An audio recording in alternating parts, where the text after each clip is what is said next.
Gad Elmaleh, on se trouve tout de suite après cette magnifique pièce avec ce texte très poignant de Simon Wiesenthal. Qu'est-ce que vous avez pensé de cette pièce ?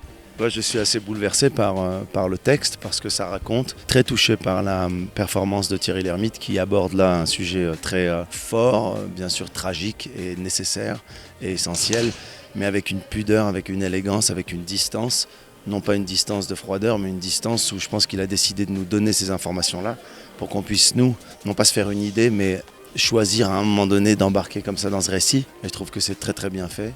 À aucun moment on nous tire l'alarme. Moi, je suis plus choqué que triste et j'ai plus envie de faire des choses suite à ça. Est-ce que vous avez arrivé, est-ce qu'on arrive à une réponse après ? Est-ce qu'on peut pardonner l'impardonnable ?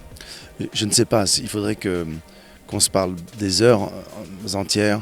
Je crois qu'il y a une phrase qui m'a marqué ce soir, c'est que le pardon s'apparentera plus de la vengeance que de la justice. Et ça m'a vraiment... Et c'est ça la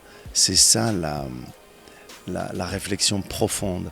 Et c'est ça la pensée juive. C'est interroger la question, c'est interroger ce qu'on pense qui a été l'ultime chose qu'on a faite. Souvent on entend que le pardon c'est l'ultime chose, ça y est on a pardonné, mais là même le pardon est interrogé. Alors c'est sublime, Ça vous a donné à réfléchir ? Beaucoup. Et peut-être pardonner aussi quelques personnes. Ouais. Je pense qu'il faut pardonner. Vous avez joué à Tel Aviv, à Jérusalem. Qu'est-ce que vous ressentez quand vous venez en Israël ? Déjà ici, c'est particulier parce que là, on est quand même dans un univers où on n'est pas totalement dépaysé parce qu'il y a des artistes français, des producteurs français, du public français.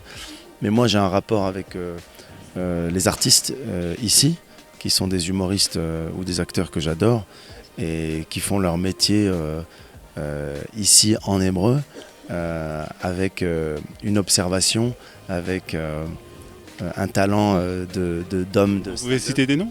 Oui, bien sûr. Moi, j'admire les gens qui sont mes potes, comme Gouri Alfi, comme Israël Katorza, qui est mon ami depuis de longue date, qui est un homme qui compte beaucoup, qui est un des humoristes les plus populaires du pays. J'aime Nadav Abuxis aussi, qui est quelqu'un de très très important. Voilà, chez les acteurs, Yehuda Levi.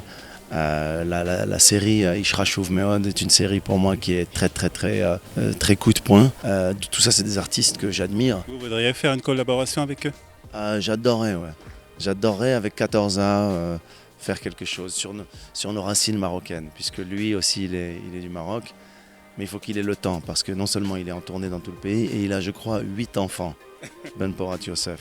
Alors, c'est la 3e édition du Festival du Théâtre Français en Israël. Vous avez été étonné par ce public qui est venu ici dans ce théâtre à Tel Aviv ? Je n'étais pas étonné, j'étais agréablement surpris. J'étais très agréablement surpris de voir l'intérêt que tous les gens portent à ce festival. Vous pensez que c'est un festival important ? Complètement. Il crée des liens, il va aussi grandir. Et moi, ce que j'aimerais un jour voir ici, c'est que le festival aille encore plus loin et que peut-être qu'il y ait des troupes qui jouent, puisque c'est le festival du théâtre français, peut-être voir des troupes qui jouent en hébreu des pièces françaises. Vous étiez dans le public cette année, l'année prochaine vous êtes sur la scène ? On va voir, c'est lui qui décide, vous savez, c'est lui le patron. Il y a plusieurs souhaits, mais c'est bon signe. En même temps, il a parlé d'horizon, Steve, il a raison. Quand on arrive à se projeter dans un festival, quand on arrive à ne pas se mêler de ses affaires, c'est qu'on aime un projet. Et moi, je ne me mêle pas de ses affaires quand je vous raconte qu'il faudrait qu'il y ait d'Israéliens qui jouent Molière en hébreu, mais je pense que ce serait bien, puisque c'est le festival du théâtre français. Il faudrait que les surtitres, on les ait en français, qu'il y ait une troupe qui joue le malade imaginaire en hébreu. C'est une idée, Steve ? Oui, génial. Et lui, je sais qu'il est ouvert à toutes sortes de choses. Voilà, et le féliciter encore pour ce que j'ai vu ce soir, parce que l'approche pudique, élégante, dense et profonde de la performance de Thierry Lhermitte, elle nous a fait beaucoup réfléchir, sans nous guider. Et la phrase que je disais qui m'a bouleversé, c'est ce pardon qui s'apparente presque à une revanche. Ça, il va me falloir des nuits entières pour y penser. Kol hakavod, vraiment. Merci beaucoup. Merci à vous. Merci Gad.